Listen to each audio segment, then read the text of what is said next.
Good afternoon, good evening, good morning to those of us here in the United States. Welcome to our first session of the PIC Fireside Chats. My name is Alex Burnett, and I'm here on behalf of LocWorld, and I'm joined by Dave Ruane. Dave, how are you today? Very well, Alex. Great to be here. Really excited to be doing this with you, and excited to inspire future innovators who might want to join our competition. Just wanted to brief that we recently completed our 8th Process Innovation Challenge. That was LocWorld 42 back in July. And we're thrilled to have our winner from that, Wouter, as well as 2 other panelists who we'll introduce in just a moment. But the 9th pick is already on tap. And wanted to let everyone know that the call for papers for that Process Innovation Challenge is actually open right now. It doesn't close until next week, October 23rd. So if you're an innovator and you have an innovation that you'd like to get exposed through this competition, please don't hesitate to submit your proposal. If you have any questions at all, feel free to email me at alex@locworld.com and I can help you out with that process. Today's panel, we want it to be very lively and interactive. We're basically going to start with about a 45-minute discussion with our panelists in this presentation mode. But the whole point of the Remo platform here is that we can make it very interactive at the end. So after the presentation concludes, we'll send everyone back out to the tables, and you'll have a chance to move around and network and meet the innovators and panelists. Submit your questions at any time using the chat window here. We'll take them as we receive them and throughout the conversation today. So, Dave, before we get to introducing the panelists, I thought I'd welcome Ulrich and Donna. I'd like to welcome up Ulrich Hennis and Donna Parrish, LocWorld's founders, just to say hello. Hi, Ulrich. Hi, Donna. Hi. How are you? Ulrich, I think you're. Yep. There you go. Here I am. Can you hear me? We can hear you. Hear me now? Thanks for joining us. You're welcome. Well, good to be here, and this gives me the opportunity to say thank you, especially to Dave, who came to me back in Montreal, I think it was, Dave, with the idea of doing something that evolved to become the PIC, and now 8 PICs later, we're still doing it, and I think if anything, it has improved. It's we have to adapt it regularly, and we need to, particularly we needed to really adapt with COVID-19. Doing it all virtually gives us opportunities too to do something that we couldn't have been doing pre-COVID-19. So thank you, Dave, and I'm glad you're still willing to continue driving this train. Thanks, sir. And I'd like to say that actually we haven't been adapting the PIC, we've been innovating the PIC. Oh. Yeah. And I've been excited to see, it's always fun to see these new ideas be described and shown how they've been implemented. But I think the thing that has pleasantly surprised me is how not only have these great ideas been shared, but new business opportunities and partnerships have evolved from this PIC. And it's nice to see people getting rewarded with more than just applause from us. Well, thank you, Dave. Yeah, and thanks, Ulrich and Donna, for joining us. Appreciate the support, and as we continue to expand the competition. So, thank you, guys. All right. It's great to see you both here and supporting it. We hopefully will hear more about those stories, Donna, during this conversation. So we're really happy to welcome some previous PIC winners to that. Great. Well, thanks, Dave. I'm sure people came and are excited to see the conversation. So let's get started. Well, if anyone's been to the PIC, we normally get things moving fairly quickly. Let's continue that thinking here. Alex, before we do, next big event coming up is LocWorld Wide 43. Yeah, exciting. Coming up January 26th through the 28th. We'll be launching that and opening registration really soon. But in the meantime, get your innovations in for the Process Innovation Challenge, because we're going to have another great event, and it's going to be a really strong field. Excellent. Thanks, Alex. And I just invite the panelists today to join us and turn their cameras on. Hopefully they can hear. And I'll go ahead and turn mine off. Dave, as I take questions as I receive them, I may turn my camera back on and politely interrupt if we have a moment of, if there's a question about, can you clarify what was just said? But otherwise, we'll save most of the questions for the end. So great Wonderful. to see Thank all you, of Alex. our panelists, and have a great conversation. Thank you, Alex. And just to welcome very simply Ola Persson, Giulia, Tarditi, Wouter Maagdenberg, and Yuka Nakasone. Welcome to you all. Thank you very much, Dave. Thank you. And thanks for being here. You. So let's maybe talk a little bit about the PIC. And, well, we heard how it all came about. What we wanted to do with it was continually evolve this platform. This conversation is a chance for us to go back down memory lane a little bit and talk to some winners, find out, well, what have they been doing since, and what they thought of the platform. Now, for those who don't know what we're talking about, the PIC is an innovation platform where we enable innovators. It could be technologists, linguists, process people, business people who have an innovative idea to pitch it. And you have 4 minutes. Yes, 4 minutes to pitch. Now, when we started in 2017, you had 5 minutes. Times have got lean, and we've narrowed it down to a 4-minute pitch. So we're going to ask today's panelists a little bit about that experience. What did it do for them? Since we started in Barcelona, we have had 57 innovators take the PIC stage since, and well over 100 others who've sent in submissions. So as Alex said, we're going to number 9, and we're looking forward to it. So let me start with Yuka. Yuka, you've been involved with a few PICs. Tell us how you see this grow and develop. Yes, I've been involved in the PIC for last 2 years, and I've seen so much expansion and innovation. Actually,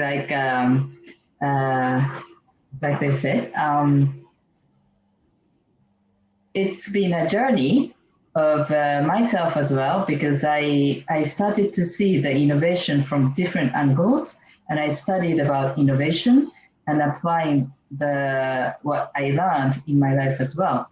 And as for PIC, more and more, we get more applications. We get people talking about PIC, so it's been a quite exciting journey. Good. So innovation is at the tip of our tongue. Well, let's go and speak to previous winners. Let's ask them to take us back down their PIC memory lane journey. What was the innovation that they brought to the stage? What did it do? So, Ola, let's start with you from WordFinder. Thank you very much, Dave. The innovation was WordFinder Unlimited, Spotify for dictionaries. WordFinder Unlimited is a subscription-based dictionary service with the mission to include all the best dictionaries in the world. The solution is built upon a cooperation between publishers and WordFinder software. And WordFinder Unlimited includes several applications. So you get a Windows application, you get a Mac application, you get apps for Android and iOS. And with more than 500 dictionaries in 26 languages. The desktop application of WordFinder works interactively with all other software, including all the cat tools. So why did you win, Ola? I think it was the best innovation. As you said, we had 4 minutes. We were 7, I think, when I was on stage. We had 4 minutes, and then 3 went to the final, and then we had 7 minutes, and it was a huge difference than 4 minutes. But the important... Okay. Yeah, that all sounds good, but was that the reason you won? What do you think? Stand up, Ola, a little bit. Stand up a little bit. Do you think it was the Tuxedo? Do you think that was the one? If you think it's the Tuxedo, send a comment in on the chat. I thought it was the innovation. We expect it was the innovation. Sorry to interrupt, Ola, but I think it's your looks. Oh, thanks a lot. So the visual aspect is an important part of the PIC. If your show is good and it looks good, and maybe if you wear a tuxedo, you're giving yourself a fair chance of winning. Thanks very much, Ola. And maybe just moving on to Giulia. So last year you blew our minds a little bit with your entry. I think the PIC blew my mind too. I found out about it via a former colleague who works and lives in Barcelona, and I think she was in touch with you, Dave. Anyways, she said, I'd been having this idea for years, and she just said, there is this platform and there's a forum for innovators, and why don't you submit yours? And I gave it a go, and I found it incredibly challenging to convey the idea in 4 minutes. And initially I was like, this is not going to happen. You know, it's not possible. It's way more complicated than that. And then I realized that if I can't explain it to an audience and get them intrigued in 4 minutes, then it means there's no idea. So I'm actually thankful for it because it allowed me to focus on what truly could have engaged an audience about what I was working on. And basically, I'd been obsessed with this idea of understanding how the process of creative original content writing differs from that of translation.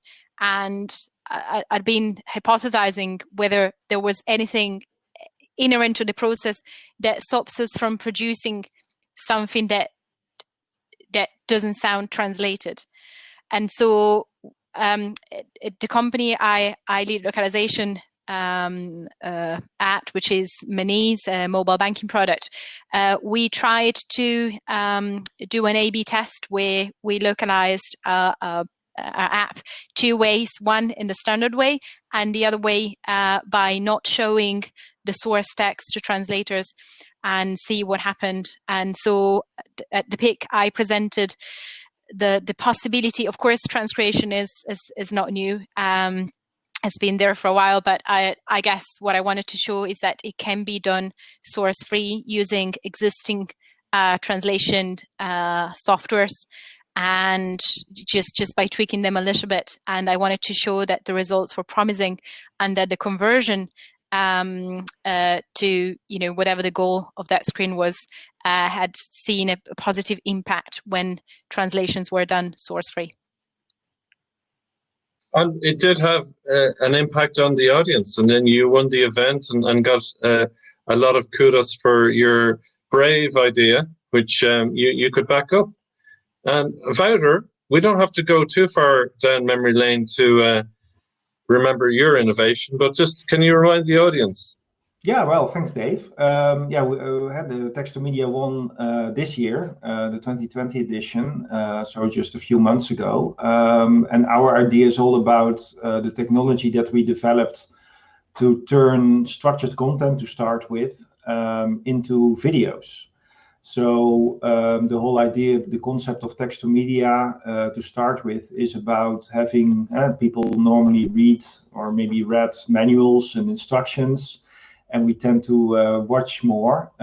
So what we try to do is to help organizations with a lot of instructions, electronic firms, automotive, those kinds of fields, to bring the existing content to instruction videos, how-to videos. And one of the important things, of course, when you are taught something, when you study, is that you understand what is said to you. And the best way to learn is probably in your native language.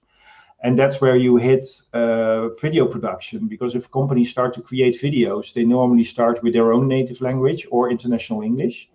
But for the companies we work for, their audiences are, well, most often worldwide, they're global. So don't try to teach somebody something in English if he doesn't understand the language, right? So, but creating video is very expensive in a traditional way. So this way we try to bring that down and speed it up.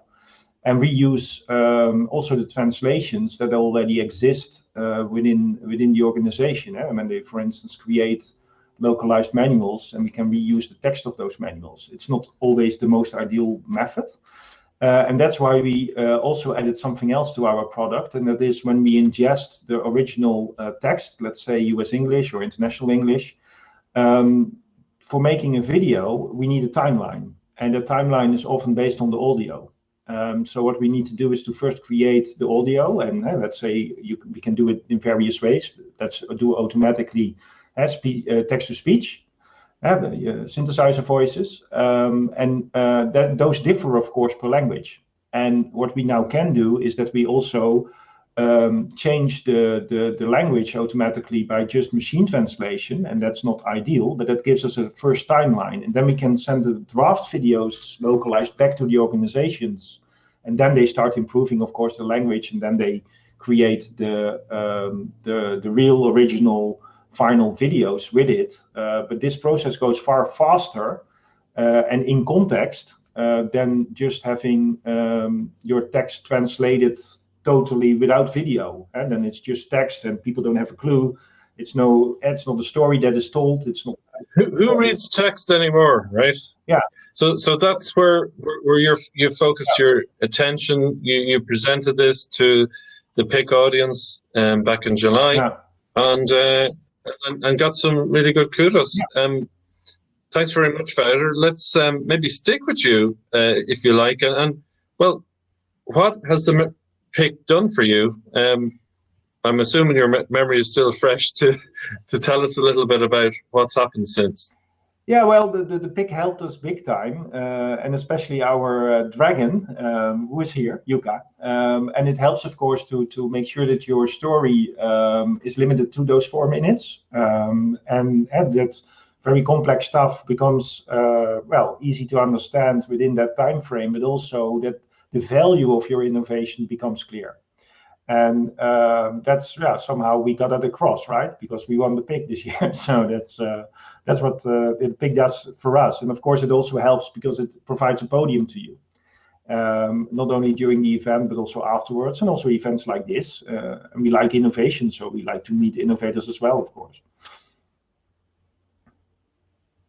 Excellent, thanks. And Ola, for you, what would you say the PIC has done?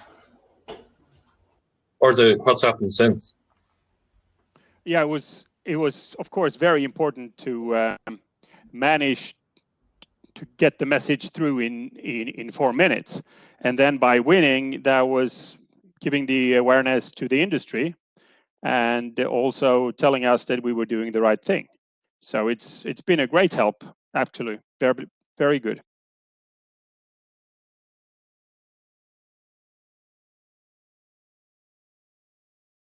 Thanks, Ola. I just muted myself. And for Giulia, what has it brought for you? What have you been able to do as a result of being on that stage, or what did the process do? Wonders, in the sense that first of all, it helped me understand that there was an interest in looking at innovation from a different angle. You know, for years I'd been seeing lots of innovations around cost and speed and automation, but ultimately the metrics that this would impact were always operational, and I believed the time was ripe for a different take on it, and localization to be more in tune with UX metrics, and that's where conversion came into being. And also I think, you know, so much has been done to innovate on the target text and how this is produced, and I think there's still a lot to be done on the source and on its relationship with target, and on how this is presented in transcreation processes. So it helped me understand that there's sorry, going back to the question, I want to make sure I answer properly. There is an appetite out there. I'm not alone in thinking that there is more that can be done source and on the relationship with UX. And also it helped me understand that this is what I want to do. This is what I want to focus on. I want to focus on making sure that the UX can hold localization's hand going forward a little bit to bridge that gap that I think has been there. And also, within my work, I think it proved to the company I work for that I could make a difference, that localization could make a difference beyond the realm of operations. And so I'm now into a slightly different job as a product lead on as well as looking after localization, and also seeing a dream coming true by possibly continuing to research my topic with university in the UK. Wow, that's fantastic. And so all of that came from the acorn of getting your pitch done in 4 minutes. Yes, absolutely. Mind you, it was hard, but it worked. Something, Giulia, you mentioned to me recently was, if you can't explain it in 4 minutes, it's probably not a good idea, right? Would anyone else concur with this now you've been through the PIC process? Absolutely, I totally agree. It's very important that you can get your message through in such a short time. And I think, Dave, so I'm a committed innovator, and I've had to pitch innovations in the workplace a number of times, especially to my managers or to leadership. And I think, in all of these scenarios, more often than not, in the boardroom, you have less than 4 minutes to get someone's attention, and it's either that or it's never going to happen. So absolutely, it's a good scope. And just for anyone who's thinking about joining a future innovation platform such as the PIC, or pitching your idea to peers or business people, we do recommend you go through the process of trying 4 minutes. We do preliminary rounds for the PICs now, and they're actually 3 minutes. So we call that the 3 cube session. So you've 3 minutes, 3 slides, and 3 dragons looking over your shoulder. And so it's even tighter. It's well worth going through if you never have. And if you talk a lot like someone like me, then it's good practice to try and get that one idea out there. So hey, great. Let's move it on and maybe talk about those dragons. For anyone who hasn't seen the PIC, Yuka, maybe you can give us a little bit of information on that and explain your role in this. Yeah, what the dragons? We support this idea of, first of all, we have to be a supporter of innovation. Otherwise, we can't do any work in this platform. And supporting Dave, really driving this efforts from giving support to talk to people to promote, and actually classifying and ranking the innovators for who submitted the application, and then talking to all these innovators to make this pitch. I mean, when people come, maybe they come with an idea, but the kind of 4 minutes, 3 minutes structured pitch. So we try to help them to come up with how to pitch in front of the people.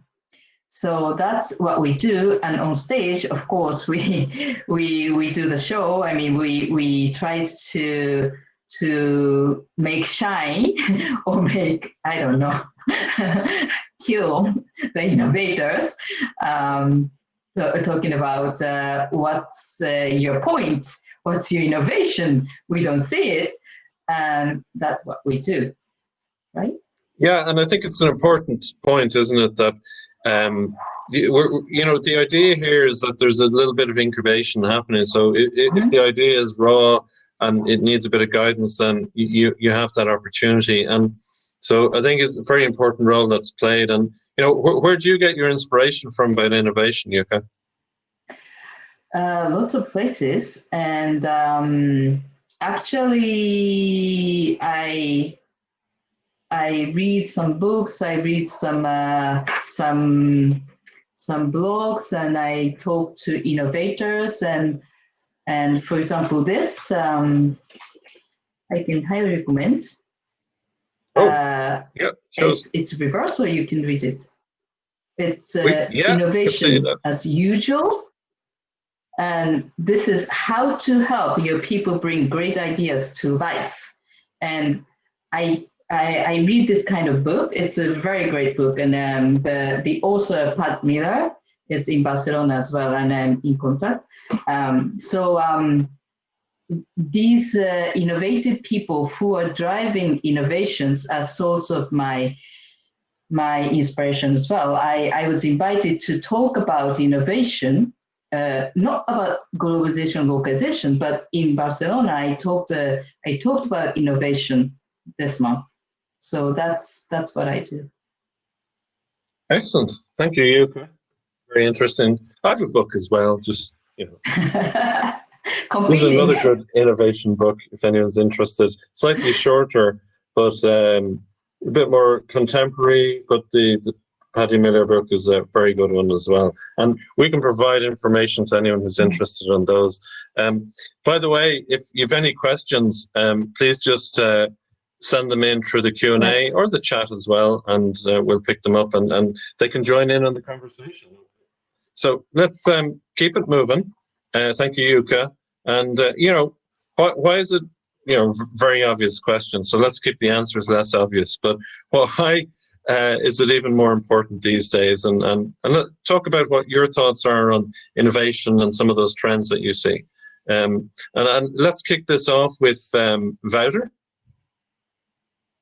Yeah, well, I'm not sure if more innovation is happening today, and if it's more important today. Actually, I think innovation is always very important, and there are a lot of different levels of innovation, of course, and of course there's product innovation and process innovation.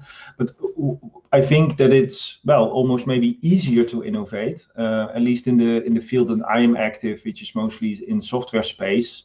You don't need to have huge teams or a lot of investment before you can actually start doing something. And I think the best way to innovate, at least that's my way, is talking to entrepreneurs who have challenges, and to see a direction that you can solve it, not as a project, but as a general statement for more than just one client or one challenge. And that's at least how we approach innovation. And Giulia, what are your thoughts on this? I think you might be muted.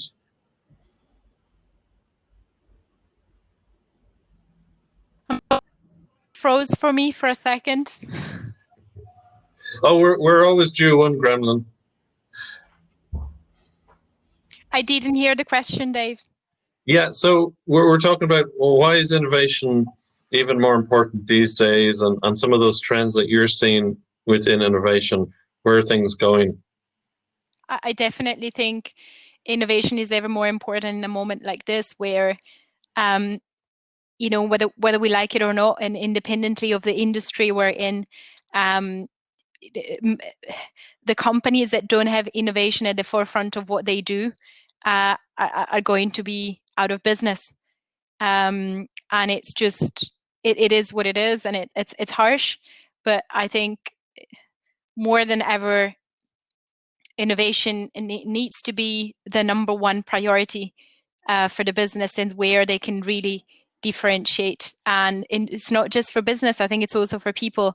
And in whatever you do, if you don't innovate, then what's the story? None of us as an archaeologist, I think, and even there, I think they'd probably innovate in the conservation area. So I don't know what's going to happen in our industry and where the next innovation is going to come from. I do hope that people will, if they pitch for the PIC or and whatever they do, I think if they can think about incorporating, metrics and thinking about metrics and impact always, but also trying to see how these can be not just operational anymore. I think everything that could have been innovated in that sense has been done for a while, and times are ripe for a different spin. So that's what I hope. Excellent. And Ola, what are your thoughts? I don't think that innovation is more important today than before. I think it's always been important. You've always had to develop yourself, have to develop your company, have to develop your products all the time. So I don't think it's more important today than before, but it's faster today. You have to speed up, and there are more innovations today. Because on every new innovations, there are add-ons to that innovation. We wouldn't have done any software if there wouldn't have been a computer. App Store wouldn't have been there, or we wouldn't have been developing apps if App Store wouldn't have been there, and so on. So by the developments the innovations that are coming out, there are so much more innovations coming on. So I think there are more innovations today than before, but I don't think they are more important than before. Right, and that rate of change that you're talking to, that of new things coming around, the gamification, flows of new items, new apps, changing the game, and how do you manage in that sort of environment? What's a good way to play it? And that's for anyone. Do you mean like how to see through the sea of innovations and still come up with your own, or? Yeah, well, I guess on both sides. One, how do you surf that wave of stuff that's coming at you, and then how do you maybe protract and go to left field to build something that's disruptive? I think it's very important to see what's been developing out there and pick bits and pieces of that for your own innovation. But I think the main course is to listen to your clients and to listen to their needs and see what they want, and then make your development and innovations from that, and not just look at everybody else, but try to see what your clients wants to have. So client base, and Wouter, just moving into, in the industry we're in, how do you see the innovation potential and some of the trends in it? Well, zooming in, of course, also into our area again, because I think that's where I spend most of my time. Well, maybe also a little bit on what we just said and just discussed. I think, and that's also what Ola says, it's very important also to not be too far out there, to stay in contact with the current situations that also the potential market for your innovation needs to address today or tomorrow, and not over 10 years. And if I look right now, there is of course a lot going on, and you see all these trends and all these titles going on AI and all that kind of stuff. But really to bring it into business is a whole different thing. So you see a lot of piloting, etc., but which pilots really make it to be implemented? And I think that's where the real innovation takes place, that affects us as people and customers and whatever. And I think that's one of the key issues when you innovate, is that you make sure that although you're innovative, you still need to turn around processes within sometimes very big organizations. And to be honest, that takes most of my time. My time is not spent too often on too much new technology or whatever. My time is spent on convincing people to change, to stimulate them why they should change. And that can take months or even years. And that's the real challenge that goes, I think, parallel with innovation. And that might not be the answer to your exact question, but that's actually mostly where, what works for us, to make sure that we really help organizations to change. I think innovation and change are synonymous. I think there's definitely a reticence to innovation that's latent in a lot of people and organizations, and it's a daily fight. I agree with Wouter here. And is that so? Is that also a case of you build out the initial innovation, you bring it to a certain point, and then it's the deployment of that, getting your timing right so that it actually has impact, that you know, focus and attention. So the innovation doesn't end just because the idea is deployed. No, exactly. And actually it only starts when you start implementing, right? Innovation is nice, and we can, of course, talk all kinds of UFOs and whatever, but if nobody buys your innovation, if you do it for business, then the innovation won't go anywhere. So you always have to listen very carefully and adapt it, of course, to the current needs. And that's not one situation. But of course, you try to, in our case, build a product. So you need to address different audiences with it. But it's definitely, it starts there. Innovation is not, the idea is the simple part. Implementing the idea, that's the hard part. Okay. And Yuka, what are your thoughts on this topic, the potential trends in this industry? I was listening to all of you, and I just remembered what Dave told me once, that he told me about how electricity came into our life, especially in the factory. When they started to use electricity, they only used for lighting, and it went on like 40 years. Having electricity and giving up steam power, water power, human beings took 40 years to come up with electricity-driven motors and use it for factory. So maybe we are expecting too much for us to change too fast.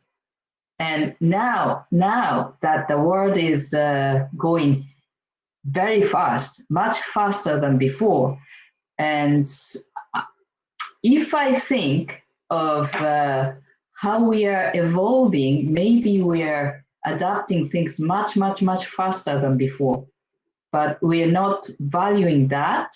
We are not seeing it because we don't know what happened decades ago. Maybe. And of course, it's very, very important to implement, to adapt new ideas and innovations in our life. Otherwise, innovate or die is actually true. And I'm living in the retail industry, and it's struggling because if you don't innovate, maybe the physical shop is not gonna survive, so that's very, very important. But we have to be kind to ourselves as well. So I think Yuka's point is really important. Sorry, Dave, there's one thing I wanted to say on this point, again, on where the industry is going. And I do agree with Yuka, we should give ourselves a pat on the back and realize also how much has been done. Just when I hear conversations from people who do our jobs and different companies, whether it's agency or client side, I have the feeling that the industry has lost a bit its purpose, in the sense of, I think we've forgotten the reason why we localize. If we think about the scope, we keep talking about how to localize faster and cheaper, but the truth is we're not localizing for the sake of it.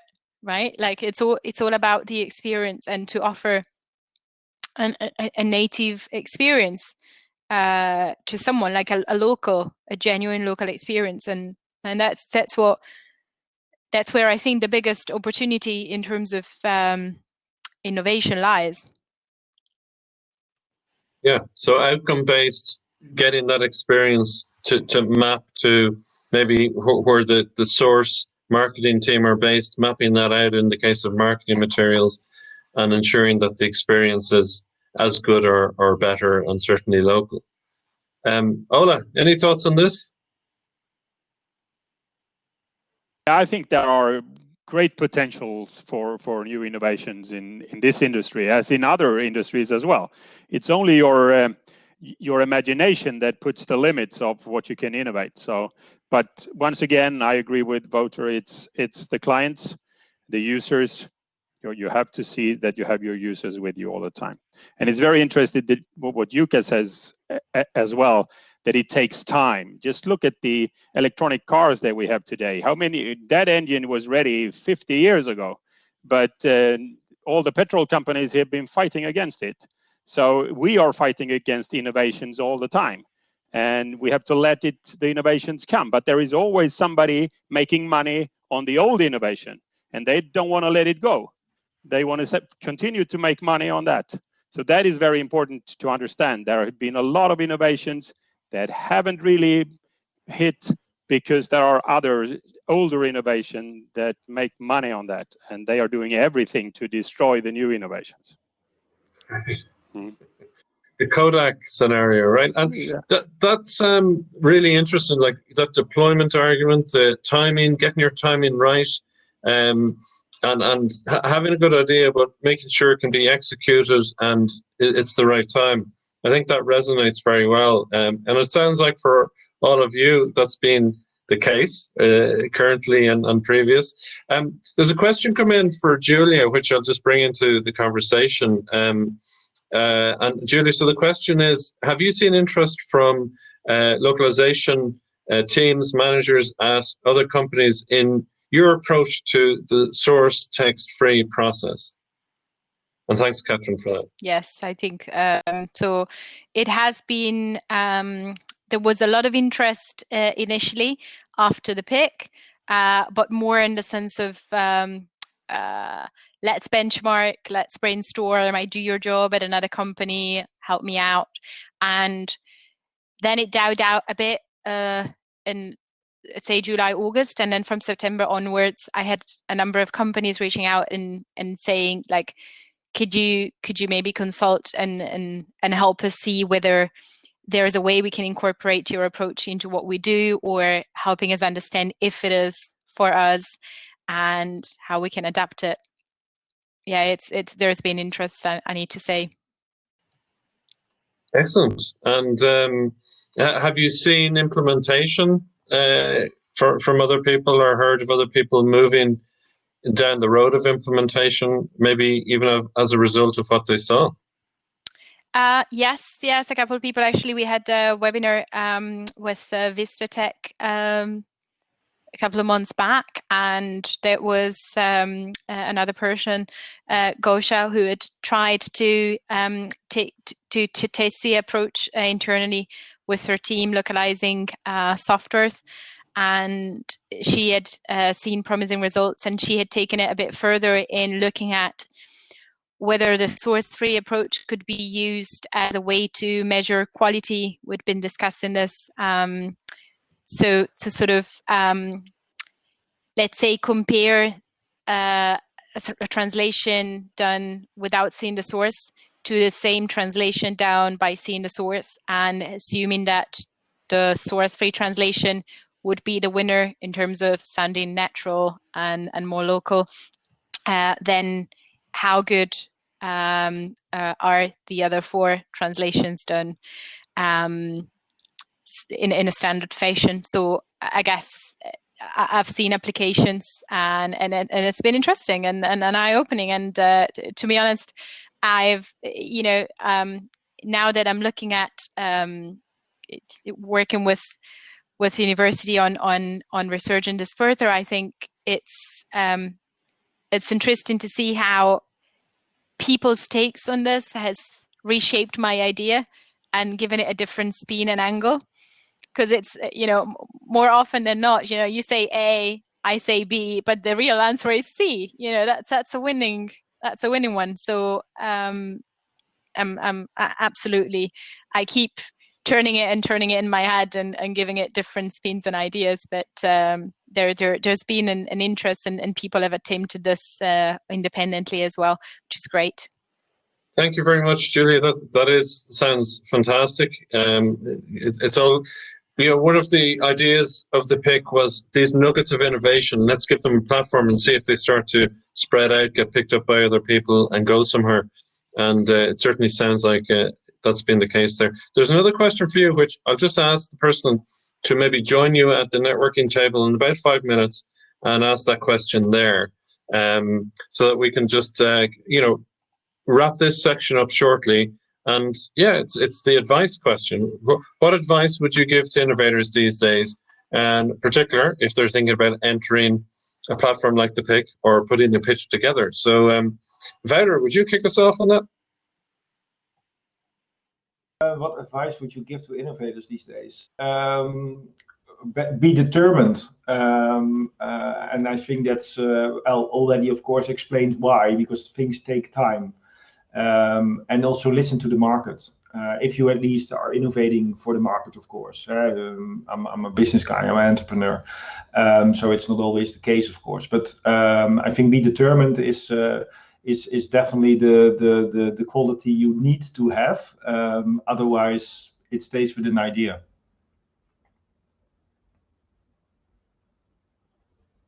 And Ola? Agree with Wouter, and the second thing is that you have to be able to get your message through in 4 minutes. That's really important. And wear a tuxedo. Yeah. My brand wouldn't be good if everybody were wearing tuxedos, so I hope not. But Ola, is your daily suit to the office, or is this for special events only? No, I wear the tuxedo on conferences and exhibitions where we want to attract people.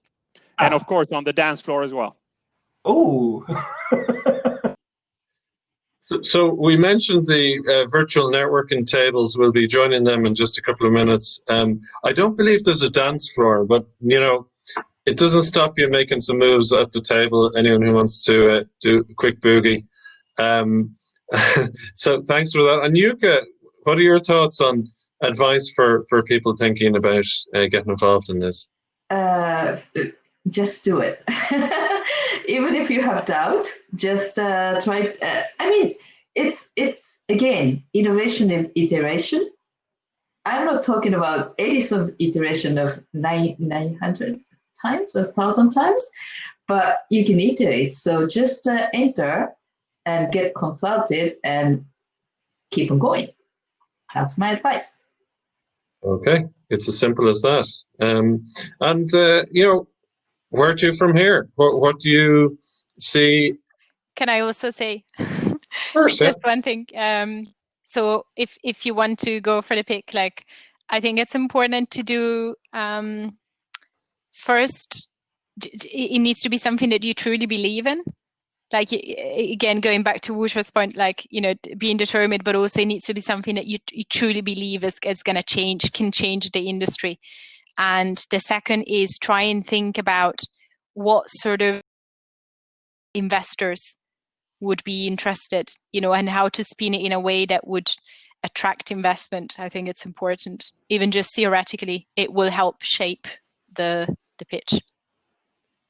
Yeah, and that's a great point. One of the things that we brought into the PIC, one of the PICs last year, was having an actual investor sit in and ask questions to the participants. So that's something we will look to incorporate as we move this platform forward. But it's great advice. And I think just let's wrap up. So any final comments on where to from here? Where's your focus? Are you going to be looking at innovation the day after tomorrow? Ola? We're looking at innovation all the time. It's really important, and we're continuing to develop our solution with new dictionaries and new apps and updated applications. And at the moment, we are together with Microsoft putting up our Word Finder Unlimited as software as a service on Microsoft's commercial marketplaces. The online marketplace is both App Store, an Azure marketplace, and App Source, Microsoft App Source. So that is where we are going. It's really interesting to find large corporations in that area. Excellent. So onward and upward. And Wouter? Well, I would say it's business as usual, because innovation takes, it's not something you do one and you quit and do it another day again. It's of course a continuous process, and you evolve. But I think, like I said before, it's not only about developing that new idea into new technology whatsoever, but it's also about the business development in our case. So that's business as usual. It goes on a daily basis. And I think what you just said, Dave, about the PIC, inviting an investor maybe, or that developing the PIC in that sense. That would be added. I think that is very nice. And another angle maybe is not only to have and look at investors, but maybe just companies that offer the ability for the innovators to pilot their ideas.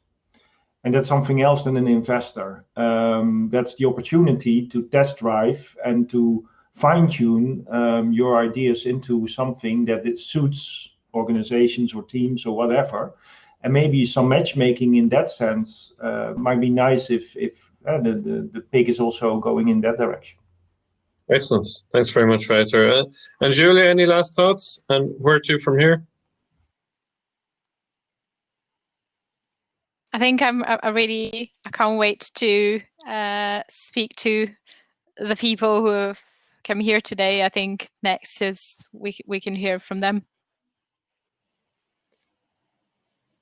And on that thought, so Alex. Yeah. Thanks for leading a great panel, Dave. And, just wanted to take a moment again and thank you for organizing the Process Innovation Challenge. I mean, again, I say this every time, to watch it grow every time has been really inspiring to me, and I think to everyone who's been a part of it. And it's such an important part of what LocWorld is doing for the industry now as well. So, and I also wanted to thank Yuka. Yuka, your support throughout has been just unwavering, and the number of hours that you dedicate of your own time to make this happen too. It's just, it's a pleasure working with you, and we're so great to have you on board. So thank you very much. Yeah, and I just want to thank our three winners, Wouter, Ola, and Giulia. It was a pleasure working on the PICs with you and seeing you go through the process and watching you win. And, I learned a lot about presentation and, again, how to synthesize like a pitch into a short amount of time and be inspiring. And you are such great flag bearers and brand ambassadors for this competition. So we're so grateful that you could join us today. As we get ready to jump back to our tables here, I would say, again, if anyone has any questions about the PIC or you're thinking about submitting, don't hesitate to contact me or Dave. At the website, pic.locworld.com. We've got more information about the current call for papers that closes next week, October 23rd. So please get your submissions in, and we look forward to judging you and coaching you, and maybe you'll be our next PIC Innovator of the Year. So as we jump to the tables, we've assigned topics to the tables, and even the innovators or panelists are supposed to be at a specific table. Remo does limit the tables to 4 to 6 people. It's possible that the tables may already be full at that, but feel free to jump around table to table and innovate. You can see each of our icons on there. So if you see that Ola is at another table and you'd really like to ask him a question, go find him at an individual table. So thanks again, Dave, for organizing. Anything else you wanted to say before we jump back? No, enjoy the networking, and we'll hopefully see you at a future event. Thanks, everyone. Enjoy the conversations. Thank you. You bet. Thanks.